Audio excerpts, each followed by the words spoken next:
What's going on, guys? Welcome to another episode of House Edge. This is another week where me and Rob are separate. We're visiting our families for Thanksgiving, so we're doing our separate episodes. I got everything up on my phone here, different setup, but yeah, let's get right into it. Last week, I had a slightly positive week when you add everything together, 2-3 in the NFL.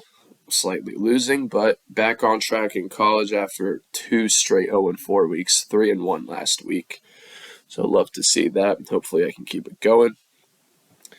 But yeah, let's jump right into my NFL plays. For my first play, I have the Eagles 3-point favorites against the Bills. I think the Bills are just a completely overrated team. They got their big win against the Jets last week, if you do call that a big win. They benched Zach Wilson for Tim Boyle, and I think this is honestly disrespectful, putting Zach Wilson as the third string quarterback between Tim Boyle and Trevor Siemian. That's, wow, that it's tough to be Zach Wilson. I don't know if you guys saw the video of him stumbling as he's walking onto the field, falling backwards. But yeah, that pretty much sums up his time in the NFL so far.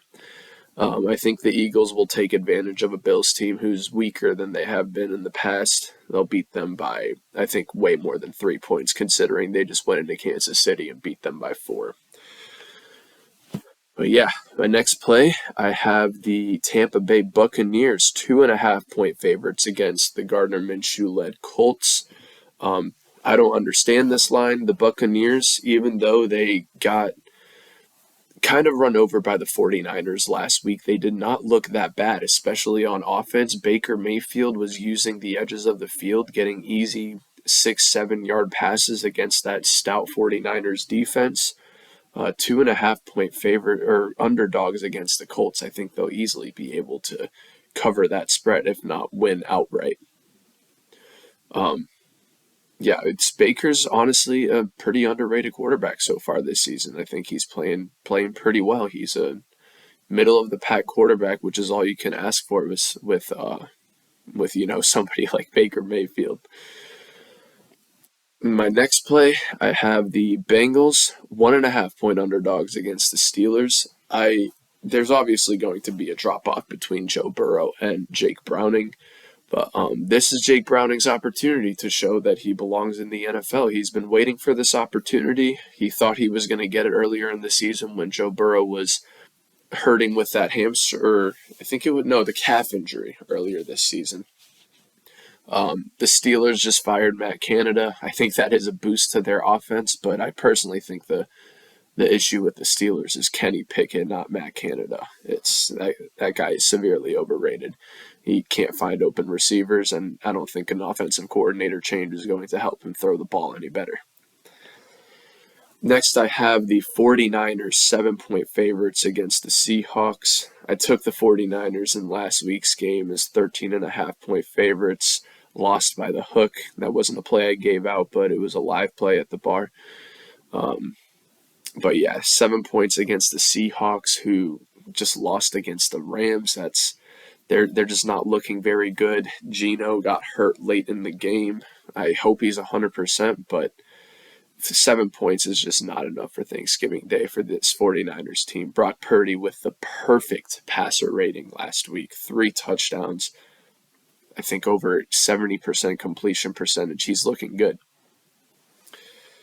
And the last NFL play I have is the Cowboys 12.5-point favorites on Thanksgiving Day as well against the Washington Commanders. I mean, the Commanders showed us everything we need to know last week with missing Montez Sweat and Chase Young. They're just not looking like a good team. They can't pressure the quarterback like they used to. They made Tommy DeVito look like a good quarterback, throwing 3 touchdowns and 0 picks, which is the first time a Giants quarterback has done that since either 2018 or 2019. I can't exactly remember, but should have taken the Cowboys last week as big favorites against the Panthers. This week, I'm taking them against the Commanders. They just beat up on bad teams.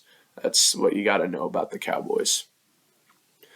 To wrap up my NFL plays, that's the Eagles 3-point favorites against the Bills, Bucks 2.5-point underdogs against the Colts, Bengals 1.5-point underdogs against the Steelers, 49ers 7-point favorites against the Seahawks, and the Cowboys 12.5-point favorites against the Commanders. Moving on to the college plays, me and Rob have a lot of similarities in our college picks this week, and the big game is the one that we disagree on. We'll actually be taking a little friendly wager between ourselves.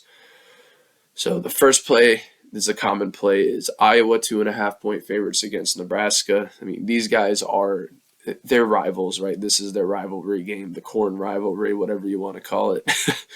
But 2.5-point underdogs against Nebraska when you have probably the best defense in all of college football just doesn't make sense to me. I think Iowa is winning this game outright.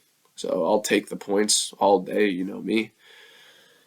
Next, this is also a common play. Penn State 20.5-point favorites against Michigan State. This was the line against Rutgers last week. I almost took it, but I thought Rutgers is a better team than Michigan State, so the fact that Penn State's getting the same amount of points against Michigan State doesn't really make sense to me. I'll take the points all day there. I think we'll win by 30 for our season closer and try to get into that New Year's Six Bowl.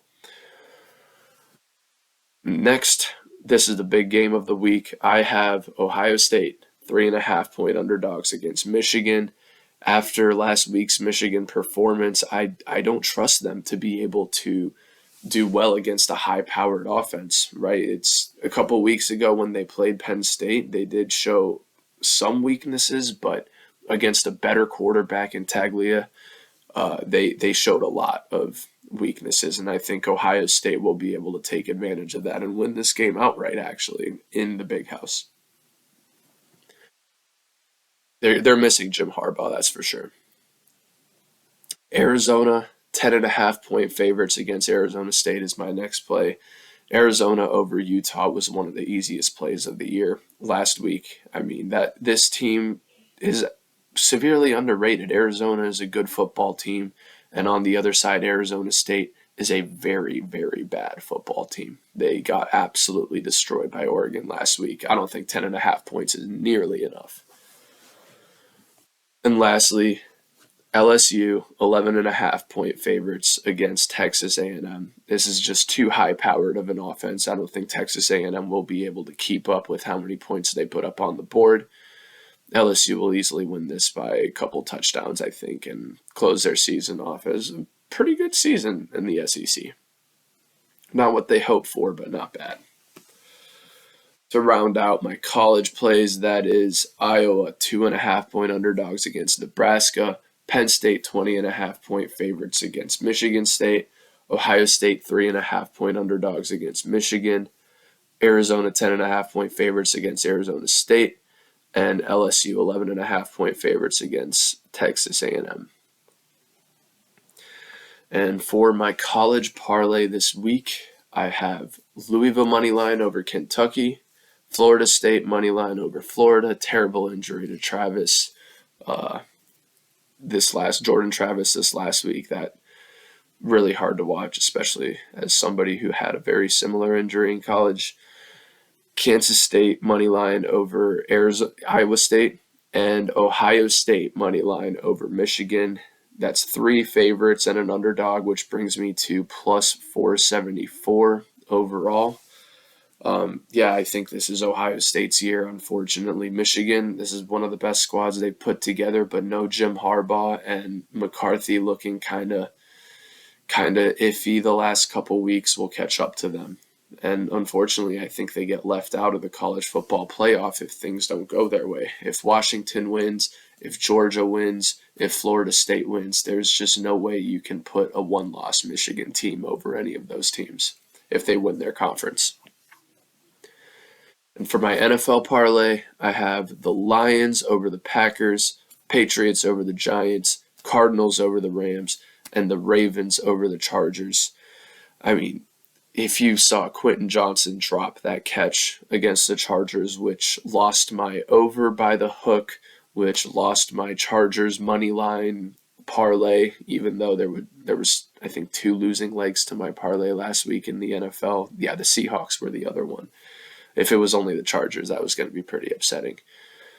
But yeah, this is a pretty self-explanatory parlay. Patriots over the Giants. I think the Giants win last week was a fluke win against a very poor Washington team.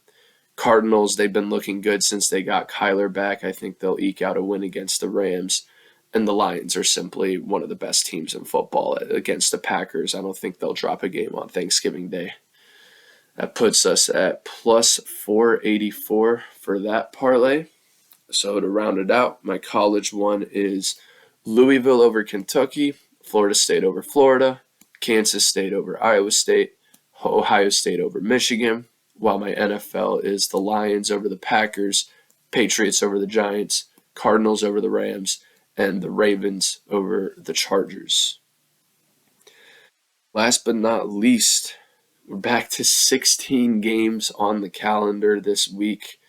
I have the Lions, Patriots, Cardinals, Ravens, Eagles, Chiefs, Broncos, Bucks, Saints, Texans, Titans, Bengals, Dolphins, 49ers, Cowboys, and Vikings all to win this week. Puts us at my $10 is winning over 15 grand if that happens. So hope it does happen, but these are a lottery ticket always, right? You can't win the lottery every week. But yeah, guys, thank you for watching. Appreciate the support, and we'll see you next week. Happy Thanksgiving.